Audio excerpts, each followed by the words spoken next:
Hey everyone, what's going on? Going to go through workout number 2 for the 2017 Wet Hot Summer Throwdown.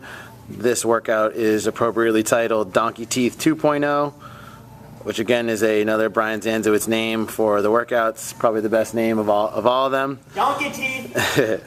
So essentially we're looking at a chipper-ish workout, where one partner is going to be working while the other partner is also going to be working but doing something just a little bit differently. So this workout is 60 deadlifts with your partner, alternating, breaking up the reps however you like.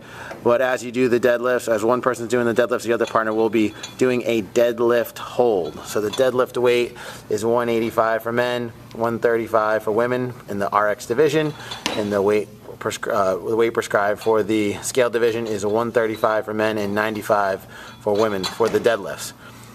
After you finish the 60 deadlifts, we move on to 60 pull-ups. Again, we're going to be maintaining that deadlift hold, alternating as needed. After we finish the 60 pull-ups, we move on to 60 burpee box jump overs. With the deadlift hold, the RX height is the same for RX men and scaled men, 24-inch box, and the same for scaled and RX women, which is 20-inch box, except the scale division has the option of stepping up and over their box. And then we're wrapping up this chipper with 60 thrusters. You will be using the same barbell, except you're going to be having to take off the weights. The thruster is the only movement where there's not going to be a hold component to it. So the prescribed weight for men is 95 pounds, 65 pounds for the prescribed women, and the weight for the scale division is 65 pounds for men and 45 for women. But the catch here in this workout, and we do not have the time frame for this yet, which we will get to you the day of the competition, is with the time remaining that we give you, your score and what you'll be doing as a team alternating is as many reps of toes to bar as possible. The scaled option is the sit-up. So essentially, once you and your partner complete the 60 deadlifts, 60 pull-ups, 60 burpee box jump overs, and the 60 thrusters, whatever time's remaining on the clock, you're going to be doing as many toes to bar or sit-ups as possible. Your score for this workout is your total toe to bar. Again, your score for the workout is total toes to bar. The tie break is your time it took you to complete the 60 deadlifts, 60 pull-ups, 60 burpee box jump overs, and the 60 thrusters. So that's the explanation of this workout. Now these guys are going to go through and demonstrate some of the movements. So we got Coach Ben, Coach Brian, Coach John here are going to demonstrate some. So the first movement is the deadlift. So again, there's a hold component, so the partner who's doing the hold has to stand up the weight all the way up and hold it at the top of the range of motion before the other partner starts working. So John, why don't you pick the bar up? So John's going to deadlift the bar up, and he's just going to hold it there. Now Ben can start completing his deadlifts. He's just going to alternate touch and go. You can drop it at the top, however you'd like to do it. If John puts the bar down, Ben cannot do any more reps. So until John picks the bar up and is holding it, Ben can complete reps. So John, why don't you pick the bar back up? And Ben, keep doing some of those deadlifts. So again, Ben's doing a conventional deadlift. Feet are under the hips, coming out, locking up full extension. Ben, show a bad rep for me. So that would be a bad rep where he's not getting full extension at his hip. Again, if he drops the bar, John can still hold on to the bar or drop it. But essentially, if John drops the bar, and Ben's doing his deadlifts, none of those deadlifts count. The bar has to be being held, has to keep maintaining a hold on the bar while performing the deadlifts. And again, you can alternate as needed. Okay? So after they finish up their 60 deadlifts with that hold, they're going to move on to the pull-up bar. So why don't you guys move on to the pull-up bar over here? Or one of you guys move on to the pull-up bar. So I guess Ben will stay at his bar right here. John will be at his pull-up bar. So John cannot start any pull-ups until Ben picks his bar up. So Ben's going to deadlift his bar. So Ben's doing his deadlift hold. John will move over to the pull-up bar and complete some pull-ups. So you can do a butterfly version of the pull-up.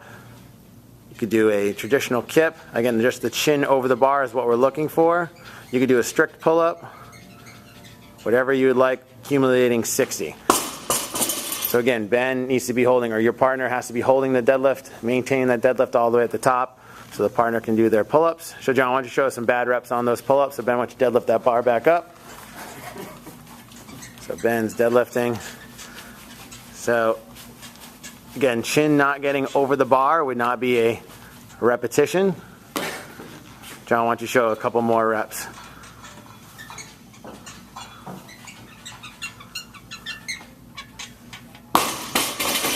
Awesome. So again, chin has to go over the bar. The scaled version for this exercise is a jumping pull-up. Jumping pull-up. So the height for the jumping pull-up, which we don't have a box right now for John, but will be right at mid forearm is going to be, well, you can't reach it, so it doesn't really matter. But mid forearm is going to be the starting height, which will going to vary for each individual person. So after they complete their 60 pull-ups, they're going to move on to their burpee box jump overs. So we have a 24-inch box set up right here. Again, you can't start completing any burpee box jump over until one partner is doing a deadlift hold. So John, why don't you deadlift that bar and hold that up? So again, John's going to deadlift the bar. He's going to hold it all the way up, and then bang and start. So the burpee box jump over is a full burpee to the floor, jumping over the box and back down. You do not have to reach full extension over the top of the box. On the burpee, the chest and hips touch the ground. It's perfect. You can drop the bar, John. The scaled option for this movement, they have the option of stepping over the box. So this would be the scaled option, stepping over and back over. Again, as long as the chest and hips make contact with the ground and you come over the box, that's a completed rep. So once these guys complete their 60, then the last movement they're going to move into the thrusters. So again, the same bar. So the weights that will be set up for the RX ladies will be 35-pound plates and 15-pound plates. RX men will be 45-pound plates and 25-pound plates. So all these guys are going to have to do is peel off that last plate. There's some strategery involved in this as well.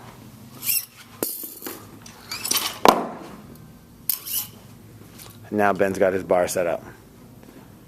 Cool. So now you can start doing thrusters. So again, this is the only station where there's no hold going on, so the other partner's just kind of hanging out. And we're looking for that full squat to overhead press. So if you notice Ben doing a really good job with the thruster, coming to full lockout, crease the hip below the top of the knee, coming to full lockout. So Ben wants to show a couple bad reps on those thrusters. So what would be considered a no rep is not reaching full depth in the squat. So just a partial squat. No rep. No rep. And or not coming to lockout.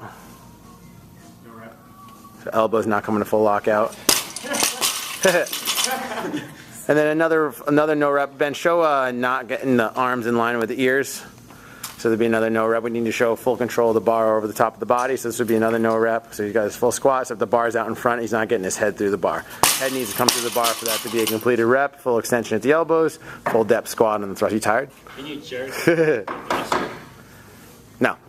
So you gotta come all Yep. the way up. Squat to overhead. Normal thruster. No thruster jerks going on. So then once these guys finish up their 60 thrusters, if they still have some time on the clock, they're going to be going over back to the pull-up bar. One partner working at a time, similar to the thrusters that we just did. As many toes to bar as possible. And the reps that will count for the toes to bar, the legs need to get behind the bar on the repetition and need to make contact with the bar simultaneously. Both feet need to touch. Only one person working at a time. John, why don't you get up there and just show a couple no reps on the toe to bar. So no rep would be the feet not making contact with the bar, or one foot touching, then the other foot touching, and or the feet not getting behind. Do another one without the feet getting behind the line of the bar, John. So this would be a no rep. So feet are in front. The heels need to get behind the bar. Show a good rep, John. Go back up. Feet going behind the bar. You need to clearly visibly see the feet going behind the bar and both toes touching simultaneously. And again, your score for this workout is total toes to bar and or total ab mat sit-ups. Let's demonstrate the sit-up real quick, Ben. So everyone will have an ab mat. And what we're looking for here, you can do butterfly style, whatever you like. The hands have to touch the ground at the bottom and have to touch the toes at the very top. Hands touch the bottom, hands touch the toes at the top. Show a no rep, Ben. So no rep would be not touching the toes and not touching the floor. Real simple on that standard for the sit-up. And that is workout number 2, Donkey Teeth 2.0. Donkey teeth.